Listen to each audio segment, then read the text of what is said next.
it's goodbye to Granny now, huh? I caught Rachel muttering to herself and went back to bed puzzled. Rachel, who's entered being, compared to me for her lack of cooking skills, has always disliked me. Then, out of the blue, Rachel said she'd cook for us. Something felt off. I discreetly swapped my steak with my husband's to avoid suspicion. Then, my husband collapsed, his eyes rolling back, leading to a shocking conclusion. I'm Melissa, 59 years old. I married over 30 years ago. My husband, a banker, is always busy, so I quit my job to focus on homemaking after we got married. Then our son Thomas was born and life became a whirlwind of parenting and childcare. It was tough at times, but it all flew by in hindsight. Thomas left for college and now it's just my husband and me. Later Thomas married Rachel. She's flashy and seems flighty. She's beautiful, but not the kind I'm familiar with, so I rarely initiated conversations. I've seen enough mother-in-law and daughter-in-law conflicts on TV and thought maintaining a healthy distance was best, so I didn't interfere much in Thomas's marriage. 3 years after Thomas's wedding, during Christmas, Thomas and his wife unexpectedly came to visit. They hadn't before due to his busy schedule, but this year he managed to get leave. Oh, Christmas isn't complete without this soup. Thomas relished the soup I made, making me smile. I've always loved cooking, and both Thomas and my husband have always enjoyed my meals. Being praised for my cooking is the best feeling. Being Mom's cooking is just the best. I'm glad to hear that. Rachel should learn to cook like this. See now. Thomas, full from eating, laid down and glanced at Rachel. It was a light joke, but Rachel's expression hardened. Thomas, don't say that. It's nice enough she's here. But Rachel never cooks. Stop exaggerating. No, really, she doesn't cook. It's always supermarket meals or delivery. Tasty but gets old. Brings you to butt. I was stunned. Not once since you got married? And your coffee? Biff. 3 years into their marriage, and not a single meal cooked. Wait, unbelievable. Anything think it's this instant ramen, right? Thomas said, laughing crudely, a bit drunk. He was just teasing a bit. Rachel glared at me fiercely and silently left the room. Such sensitivity. Even if he was drunk, saying that in front of in-laws. Even if he was drunk, saying that in front of in-laws must have been upsetting. Ending helpless, I followed Rachel. She sat on the stairs at the end of the hallway. Thomas, he means no harm, but he's not great at reading the room. What do you want? Is that sarcasm? Her voice was lower than usual, which made me feel a bit constricted. I didn't mean it like that. Sure, I was surprised to hear you don't cook. But nowadays you can easily get food without cooking at home. And women don't have to cook, right? You say that, but mock me in your heart. That's not true. I intended it as a reassurance, but it seemed to backfire with Rachel glaring at me. It's really annoying, pretending to be nice. You make me feel uncomfortable with all your cooking. It comes off as so patronizing. I was taken aback by her words. It had been a while since Thomas had come home, and it was Rachel's first time visiting with him. I had put extra effort into cooking, not realizing it was making her uncomfortable. I'm sorry. I didn't realize you felt that way. I really don't like that attitude. Can you just leave me alone? Rachel stormed back into the living room after yelling. I was so shocked by her strong words that I couldn't move for a while. I thought our relationship with Rachel would become distant, but she came alone a few weeks later. What brings you here today? Right? I can't come to my in-laws' house unless I have a reason. I was surprised and flustered by Rachel's confrontational attitude. I didn't think I had been rude. A heaviness settled in my chest. Rachel walked in as if she owned the place and went straight to my husband. Long time no see. Space I were the yours. Oh, good to see you. I remembered you liked these cookies when I passed by the store, so I bought some for you. Thanks, was not, tortoises. He makes some coffee. I was taken aback by Rachel's fawning voice towards my husband, so different from her attitude towards me. Apparently, they had gotten close during Christmas, when I was busy with housework. As I made coffee, feeling uneasy, they were chatting happily. Well, being a banker is impressive, especially back in the day, right? Oh, I guess I did earn more than most of my classmates. The maze boosters! Amazing. Must have been tough, harder than now, huh? My husband laughed shallowly at her obvious flattery, not wanting to see my husband pleased by a young woman's adulation. I left to go shopping. Not wanting to see my husband pleased by a young woman's adulation. I left to go shopping. When I returned, Rachel's shoes were still there. I could hear their conversation from the hallway and couldn't help but listen in. Thanks for the money. It's a big help. No problem. We're escorting this side. Let's ask if you're in trouble again. Greet us before Buster's there. Hopefully your mom's surgery goes well. Yes, thank you. I should head back. It's getting late. Traveler crassus, I bumped into Rachel as she was leaving the living room. Surprised by her sudden appearance, I was more concerned about their conversation. Is your mom having surgery? Wait, that's eavesdropping? That's the worst. I didn't mean to listen. I just overheard.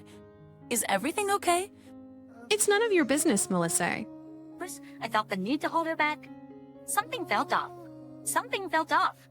You borrowed money from my husband, right? I can't just ignore that. Ken Kixie you not? Yes, I borrowed it because my mom needs surgery and we don't have the money. What's it to you? Are we done here? What kind of illness? When is the surgery? It must be hard, right? Just stop it already.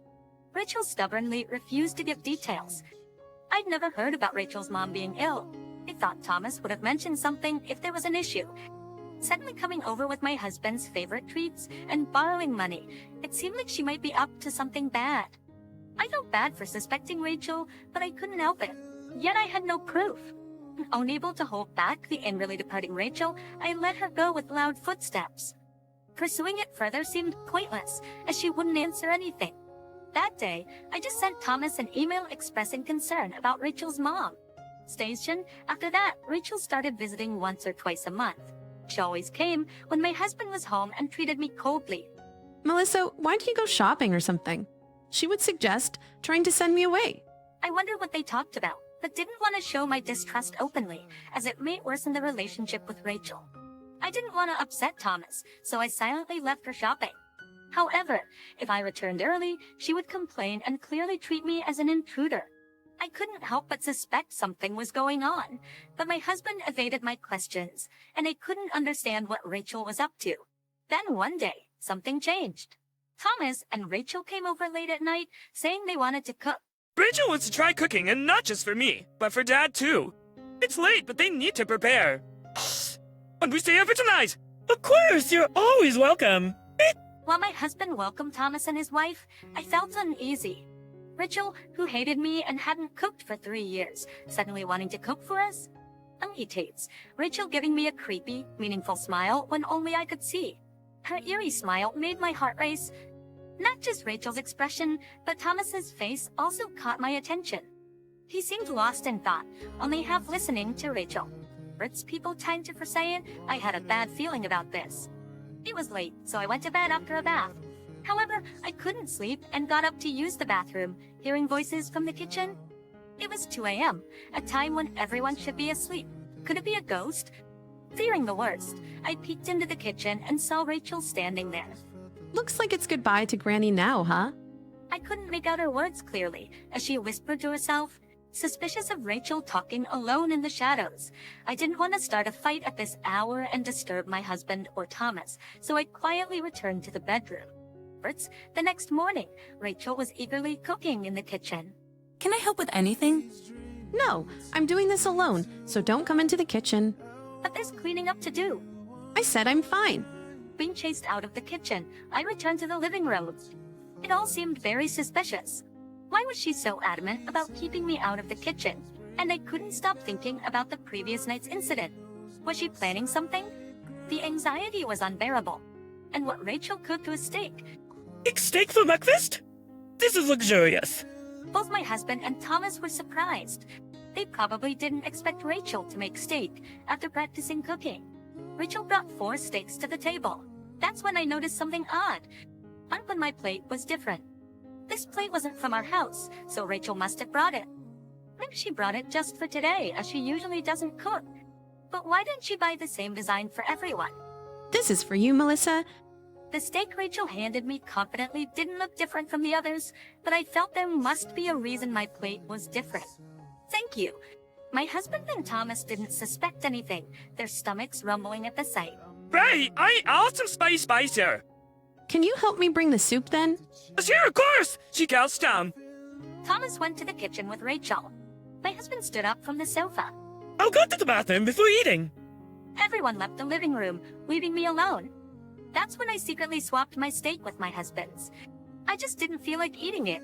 When Thomas, Rachel, and my husband returned, they sat down without noticing the switch. Let's eat. What's eat? Ashley, Just as my husband was about to eat, Rachel shouted, "That's Melissa's." But it was too late. My husband had already taken a big bite.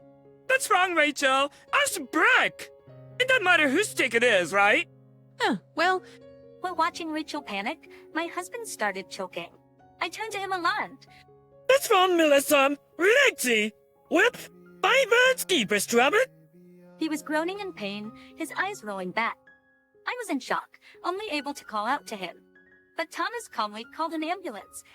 They arrived quickly after we explained the situation, and my husband was rushed to the hospital. I joined him in the ambulance, and Thomas and his wife followed in their car. My husband was immediately taken to the treatment room. A few hours later, Dr. Anderson informed us he was stabilized after a stomach wash. Dr. Anderson spoke to us with a serious face. Did he ingest anything unusual before collapsing? He ate a steak just before. Was it store-bought? No, Rachel made it. Buying bee rats then from where? Dr. Anderson fell silent with a puzzled look. Then, looking at us gravely, he said, "Actually, we found components of rodenticide in his vomit." "It's rodenticide?"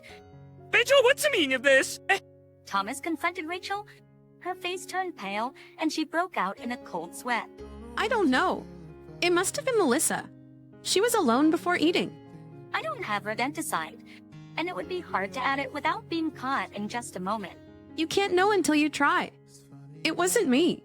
Rachel was clearly panicking and looked guilty to anyone. If Rachel did it, her actions in the night and the different plate for me all made sense. Then let's call the police. Wait, why would you do that? Is everything at home untouched, Thomas? So we left immediately and didn't touch anything. Thomas nodded seriously. Then the police can determine if rodenticide was really mixed in the steak and who did it. But we don't need to go that far, do we? Not necessary. Do you really think so? It could have been fatal. I couldn't help but get emotional. The thought that my husband could have died from such a trivial matter was unforgivable. The police will find where the rodenticide came from and whose fingerprints are on it. The police will find where the rodenticide came from and whose fingerprints are on it. No, police, please. Why are you refusing so much?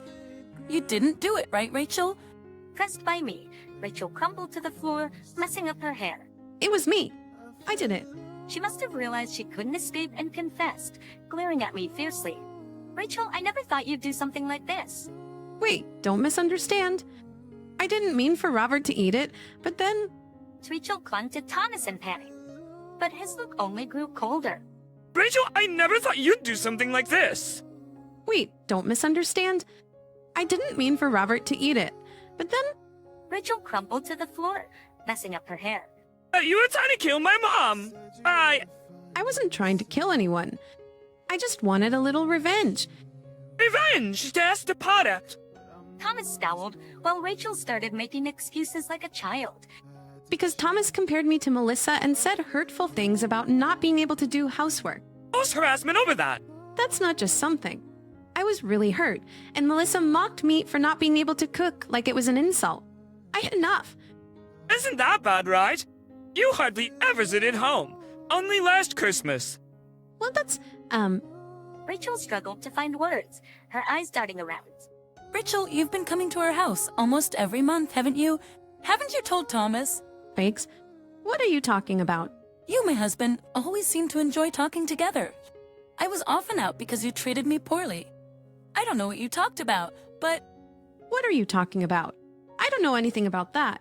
It seemed she hadn't told Thomas about her visits, and she was visibly shaken. But Thomas remained calm. If you are harassed and uncomfortable, why not just avoid visiting home? I have been to your home.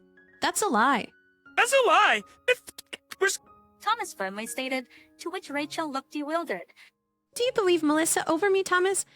Dang, that's greedy. Wait, what's wrong with you? You mama's boy? I hate you, Thomas. Rachel screamed like a child throwing a tantrum. I watched her in disbelief as she stomped the ground in anger. Sure, you're supposed to love me? Then listen to me. It's impossible. I do. Rachel's eyes widened in shock at Thomas's calm response. Why not? Does your mom's surgery go well? Bansters? What are you talking about? I've done the bristles to that. You said you needed money from Dad for your mom's surgery, right? With Clarence, Rachel glared at me accusingly. But she told on me? Don't blame everything on Mom. Don't blame everything on Mom. I was bothered that you never consulted me, so I called your family. Your mom is fine. I was so surprised that I could only stare at Thomas. Rachel was sweating profusely. I suspected something and had a detective agency, Expire, shop for crime. Yes. Rachel, you're having an affair, aren't you? What? I gasped at the shocking revelation. Thomas pulled out several photos from his bag. Photos of Rachel walking hand in hand with an unknown man, looking happy. You've been giving this man several expensive gifts, haven't you? Rachel, were you using the money from Robert to give gifts to your lover? It seems she was using the money from Dad for her affair. And because Mom was at home, Rachel feared Dad would find out, so she wanted her out of the way. Rachel just looked down, her silence confirming it. No wonder she wanted me out of the house. Thinking I'd be out of the way, Rachel must have thought it would be easier to borrow money from my husband. A few days ago, I received the investigation results and was planning to talk about it, but before I could, Rachel started saying she wanted to cook for us. I thought I'd talk after that, but I never expected this. I understood why Thomas had looked troubled when they visited. He'd been suspecting and agonizing over Rachel's affair. I can't continue with Rachel. They'll be filing for divorce. Rachel was silent, sniffling. With all the evidence against her, she had nothing to say, but her demeanor changed at Thomas's next words. Let's go to the police together to ask Retribution and how it is. Fair. Why would that happen? Please, you pay for what you've done. Like a crime. It didn't kill anyone, so it's fine, right? I was appalled that Rachel didn't understand the gravity of her cruel and dangerous actions. If such things are acceptable, then there's no need for police. Maida, what you did is unforgivable. Found. What you doest to me. I'm remorseful. I'm not going to the police. Rachel screamed in a high-pitched voice. She resisted as Thomas tried to take her outside the hospital room, both of us at a loss. Then it happened. It's you! Oh, damn! A hoarse voice came from the bed, and we turned to see my husband awake. Scratz people Are you okay? I was so worried. Stop lying! I carried Brenda to Expire store Dairy. I heard everything and ear by West. But She tried to win over my husband, probably hoping he'd take her side. But my husband acted first. Free you. it seems I've been used by you. That's not true. I'm not angry, though. My husband was still weak, looking at the ceiling and speaking slowly. Rachel visibly relaxed at his words. Robert, I'm so sorry. I swear I won't do it again. Thank you for fitting me. She held his hand, smiling. I felt nauseated seeing her smile after all she had done. It makes me laugh a lot when I do things like that. I couldn't forgive her, even if my husband did.